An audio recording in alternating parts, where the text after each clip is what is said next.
Doctor Sachin Raj అత్యాధునిక world class physiotherapy treatment తో అన్ని రకాల నొప్పులకు శాశ్వత పరిష్కారం. నమస్కారం, నేను మీ జాహ్నవి. ముందుగా ప్రేక్షకులందరికీ కనుమ పర్వదిన శుభాకాంక్షలు. మరి కనుమకి సంబంధించి కూడా మనందరికి ఎన్నో సందేహాలు ఉన్నాయి కదా, మరి అవన్నీ కూడా డీటెయిల్ గా మనకి ఎక్స్ప్లెయిన్ చేయడం కోసం అంతా ఉన్నారు ప్రముఖ జ్యోతిష్య వాస్తు పండితులు, ప్రముఖ ఆధ్యాత్మికవేత్త, జ్యోతిష్య వాస్తు శిక్షణ నిపుణులు, లలిత ఉపాసకులు బ్రహ్మశ్రీ నానాజీ పట్నాయక్ గురువు గారు మాట్లాడేద్దాం. నమస్కారం గురువు గారు. శ్రీమాత్రే నమః. గురువు గారు, కనుమ పండుగ జనరల్ గా భోగి సంక్రాంతికి ఇంటికి వచ్చిన చుట్టాలందరూ ఉంటారు కదా, వీళ్ళందరూ జనరల్ గా వెళ్ళిపోవాలనుకుంటారు, కానీ కనుమ రోజు మాత్రం ప్రయాణం చెయ్యకూడదు అంటున్నారు. కాకి కూడా కదలదు అంటారు. ఎందుకని? ఎందుకంటారంటే అమ్మా, కాకి కూడా ఊరొదిలి వెళ్ళదు అంటూ ఉంటారు. కారణం ఏమిటంటే, మనం ఏదైతే సంక్రాంతి రోజు పితృదేవతలకు చెప్పామో కనుమ రోజు కూడా చేస్తారు. దీనికి 3 కారణాలు. అసలు కనుమ రోజు ఏమేం చేయాలి ఏంటనేటువంటిది చెప్పారు శాస్త్రంలో. ఇక్కడ ఒకటి, మనకి ఎలా అయితే సంక్రాంతి రోజు ప్రత్యేకంగా గారెలు వండుతారో, ఎందుకంటే పితృదేవతలకు గారెలు పెడతారు, కనుమ రోజు కూడా వండుతారమ్మా గారెలు వండుతారు. ఎందుకు వెళ్ళకూడదు అంటారు అంటే, ఇప్పుడు అన్నిటికంటే గొప్పది ఏమిటి, మన శాస్త్రాల్లో చెప్పినటువంటిది ఏంటి, శ్రద్ధగా చేయవలసినటువంటి శ్రాద్ధాన్ని శ్రద్ధగా చేయండి అంటారు. అవునా? అలాంటిది నీకు ఎన్ని పనులు ఫస్ట్ నువ్వు ఇది చెయ్యి అని చెప్పడం కనుమ రోజు కూడా చేస్తారు పితృదేవతలకి. ఎందుకు చేస్తారు అంటే, మీరు రవిచంద్రుల డిస్టెన్స్ని బట్టి మనము తిథులు కానీ యోగాలు కానీ లేకపోతే పలానా రోజు పలానా ముఖ్యమైనటువంటి విషయం అని చెప్తూ ఉంటారు. ఎలా అయితే మనకి ఏకాదశికి రవి నుంచి చంద్రుడు 3, 5, 11 స్థానాలు ఎలా ఉంటాడో, కనుమ రోజు రవి నుంచి చంద్రుడు 3వ స్థానంలో ఉంటాడు. 3వ స్థానం చంద్రుడు ఉన్నప్పుడు ఏమిటి అంటే, 3వ స్థానం అనేటువంటి జ్యోతిష్ శాస్త్రంలో పితృదేవతా స్థానంగా చెప్పారు. అందుకని ఆ రోజు నువ్వు పితృదేవతలకు చేసుకోవాలి. కాకెందుకు కదలదు అంటారంటే, ఇప్పుడు పాతకాలంలో ఏ ఇంటి దగ్గర చెట్టు దగ్గర అక్కడ ఒక కాకి ఉండేది, అదేదో దాని ఆహారం కోసం రకరకాల ప్రదేశాలకు వెళ్ళేది. ఈరోజు వీళ్ళు పెట్టే ఫుడ్డే సరిపోతుంది, దానికి అవసరం లేదనమాట. అదొకటి కారణం. రెండవది ఏంటంటే, కనుమ రోజు ప్రత్యేకంగా పశువులకు చేస్తారు పండుగ. ఇప్పుడు ప్రయాణం పాతకాలం ఎలా చేసేవారు, ఈ ఎడ్ల బండ్లు, గుర్ర బండ్లు ఇవే కదా, మరి వాటిని కదిపిస్తే ఎలాగ ఈయన ప్రయాణం చేస్తే ఎట్లా? అర్థమైందమ్మా? అందుకని ఆ రోజు పశువులకి పూజ చేసేవారు. అయితే కనుమకున్నటువంటి ప్రత్యేకత ఏమిటంటే, నువ్వు దేన్నైతే వినియోగించుకుంటావో, దేని ద్వారా అయితే నువ్వు ఉత్పత్తిని చేస్తావో, దేని ద్వారా అయితే నువ్వు ఒక వాణిజ్యాన్ని కానీ లేకపోతే వ్యవసాయం కానీ దేనేది చేస్తావో దానికి పూజ చేయాలి కనుమ రోజు. ఒకప్పుడు మరి పశువులు అవి ఉండేవి, ఇప్పుడు చాలా తగ్గిపోయింది, చాలా తక్కువ మంది దగ్గర మాత్రమే ఉంటుంది.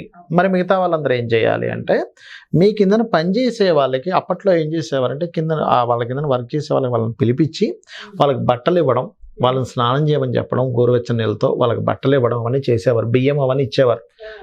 కనుమ రోజు కొంతమంది కొన్ని సాంప్రదాయాల్లో వాళ్ళు నాన్ వెజిటేరియన్ తింటూ ఉంటారు. ఎందుకు తినేవాళ్ళు అంటే, వాళ్ళు కొన్ని సాంప్రదాయాలు అందరినీ తినొద్దనని చెప్పలేదు, తినగలిగిన మనం తినమని చెప్పింది శాస్త్రం. నీకు ఒకవేళ నాకు ఇది జంతుహింస ఇబ్బంది, నేను తినను అనుకునేవాడు నాగమని చెప్పింది, అది వాళ్ళ పర్సనల్ ఇష్యూ. ఇది ఎందుకు అంటే, చలికాలంలో పోషకాహారం అవసరం ఎక్కువగా, అందుకే మినుములతో చేసినటువంటి పదార్థాలు తినమని చెప్తారు, మినుములతో నువ్వులతో చేసిన పదార్థాలు. ఎందుకంటే పోషకాహారాలు చాలా అవసరం పడుతుంది. అందులో ఎక్కువ పోషకాహారాలు మినుముల్లో ఎక్కువగా ఉంటాయి, దాని తర్వాత మాంసాహారంలో ఎక్కువగా ఉంటాయి, కాబట్టి అది వండుకొని తినేవారు. ఓకే, కాబట్టి ఈ కనుమ రోజు ఏం చేయాలి అంటే, ఇప్పుడు మన సిటీ కల్చర్లో ఉన్నాం, ఇక్కడ ఏం చేయాలి, మన కింద పని చేసే వాళ్ళు ఉంటారు, ఇంటికి వచ్చి ఇంటి పని చేసేవాళ్ళు, వంట పని చేసేవాళ్ళు, లేకపోతే కింద డ్రైవర్స్ అనో ఎవరైనా ఉంటారు కదా, వాళ్ళకి ఏదైనా ఇవ్వాలి. అంటే వాళ్ళ ద్వారా మనం నడుపుతున్నాం, వదిలికి వెళ్తున్నాం, డ్రైవర్ అవసరం, ఇంట్లో పని మనిషి అవసరం, లేకపోతే ఆఫీస్లో ఏదో చిన్న జాబ్లో ఏదో ఉన్నారు వాళ్ళు అవసరం, వాళ్ళకి ఏదైనా ఇవ్వాలి కనుమ రోజు. వాళ్ళ ద్వారా మనం ఉపాధి, అంటే వాళ్ళ ద్వారా కూడా మన వర్క్స్ ముందుకు వెళ్తున్నాయి కాబట్టి వాళ్ళకి ఇవ్వాలని చెప్పింది శాస్త్రం. అది అట్లా చేయాలి. అలా లేదంటే మాకు గోవు కూడా పెట్టాలనుంది, గోశాలలు ఉన్నాయి మనకి ఎలాగో, కాబట్టి గోశాలకు వెళ్ళి చక్కగా గోవులకి ఏదైనా తినిపించడం, నమస్కరించుకోవడం దూరం నుంచి, దాన్ని ఇబ్బంది పెట్టకుండా. చాలామంది ఏం చేస్తారంటే దాన్ని హడావిడి చేసేస్తారు, అది అనవసరంగా బెదిరిపోతుంటుంది, ఏం చేస్తున్నారా వీళ్ళు నాకని. అలా ఇబ్బంది పెట్టకుండా కాస్త దూరం నుంచి నమస్కరించుకుంటే అయిపోయింది. ఎందుకంటే గోవులో సకల దేవతలు ఉన్నాయని మన శాస్త్రం చెప్పింది కాబట్టి. ఎక్కువ ఫుడ్ అది తినదు కూడా అమ్మ, దానికి ఫుల్ అయిపోయింది అనుకోండి తినదు, అది అక్కడ పెట్టేసి రావాలి. ఒకవేళ మీకు అంతగా ఒకవేళ అది తర్వాత మళ్ళీ ఆకలి వేసినప్పుడు తింటుంది. కాబట్టి ఈ కనుమ రోజు ప్రత్యేకంగా ఎవరైతే సంక్రాంతి రోజు చేయలేదో, లేదా సంక్రాంతి రోజు చేసి కూడా కనుమ రోజు చేయాలి. ఎందుకు అంటే, పితృదేవతా స్థానంలో చంద్రుడున్నాడు. చంద్రుడున్న దాన్ని బట్టి మనకు ఫలితాలు వస్తుంటాయి, గుర్తుపెట్టుకోండి. అయితే మొత్తానికి భోగి, సంక్రాంతి, కనుమ ఈ 3 పండుగలు కనుక ప్రాపర్ గా జరుపుకున్న వాళ్ళకి ఎలాంటి ఫలితం ఉంటుంది అంటారు? ఒకటే గుర్తుపెట్టుకోండి అమ్మా, మన పండుగలన్నీ కూడా ఎలా ఉంటాయంటే, ఒకటి ఆరోగ్యాన్ని నియంత్రించేలా ఉంటాయి. ఫుడ్లో చూసారా మినుములు, నువ్వులు ఇవన్నీ ఆరోగ్యాన్ని నియంత్రించేలా ఉంటాయి. రెండవది ఏమిటంటే ఆధ్యాత్మికంగా దేవతా శక్తిని ఇచ్చేలా ఉంటాయి. మనం భోగి రోజు చెప్పుకున్నాం ఏంటి, రేగిపళ్ళు పిల్లలకి వేస్తే ఎంత మంచిదని, సంక్రాంతి రోజు పితృదేవతా సంబంధం అని, కనుమ రోజు కూడా పితృదేవతా సంబంధం అని ఆధ్యాత్మికతను పెంచేలా ఉంటాయి. మూడవది సోషల్ కమ్యూనికేషన్స్ పెంచేలా ఉంటాయి. పండగకి వెళ్తాం, ఏదో వస్త్రం ఏదో పెడతారు, వీళ్ళు ఏదో డబ్బులు ఇస్తారు, ఏదో సరదాగా ఒక ఆట ఆడుకుంటారు, లేకపోతే పందాలు ఆడుతూ ఉంటారు, లేకపోతే గాలిపటాలు ఎగరేస్తూ ఉంటారు. అంటే ఇవన్నీ ఏమిటి, సోషల్ కమ్యూనికేషన్స్, ఆరోగ్యము, దేవతా ఆరాధన, పితృదేవతా ఆరాధన, ఇవన్నీ కలిసి ఉంటాయి. అసలు ఇవేవి చేయకుండా అసలు ఎందుకు అవసరం? కొంతమంది చెప్తుంటారు కొన్ని వాటిలో, పండగలు ఎందుకంటే దండగా డబ్బులు ఖర్చు అయిపోతున్నాయి. డబ్బులు ఖర్చు అయిపోతున్నాయి అంటే ఇప్పుడు నువ్వు చేసే పండగ వల్ల ఎంత వాణిజ్యం జరుగుతుందమ్మా. నువ్వు మినపప్పు కొనుక్కుంటున్నావు, షాపోడికి రొటేషన్ ఉందా లేదా, పూజకి పళ్ళు కొనుక్కుంటున్నావు, పళ్ళమ్మే అబ్బాయికి ఉంటుందా లేదా, పూలు కొనుక్కుంటున్నావు, అంతే కదా.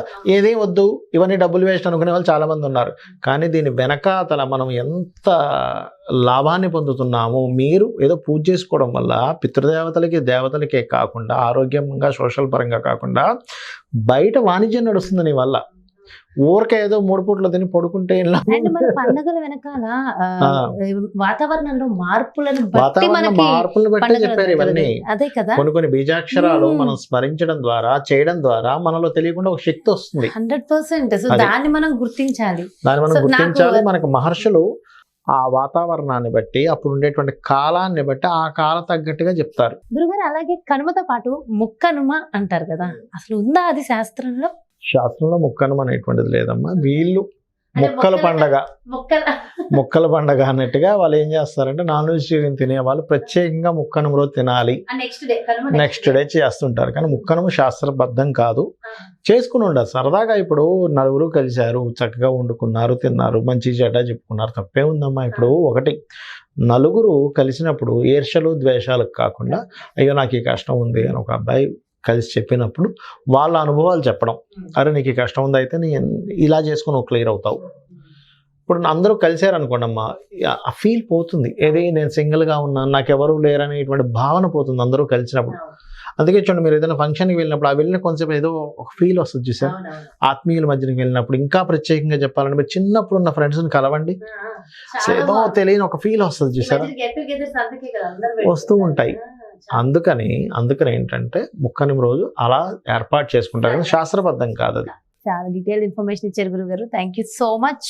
నమస్కారం. శ్రీమాత్రే నమః. చూసారు కదండి, ఇది కనుమకు సంబంధించిన విశేషాలు. అసలు కనుమ ఏంటి, ముక్కనుమ ఏంటి, కనుమ రోజు మనందరం కూడా ఆచరించవలసిన విధి విధానాలు ఏంటి, ఎంతో డీటెయిల్ ఇన్ఫర్మేషన్ ఇచ్చేసరికి గురుగారు. మరో చక్కటి ప్రత్యేకమైన కార్యక్రమంతో మళ్ళీ మీ ముందుకు వచ్చేస్తాను. నమస్కారం.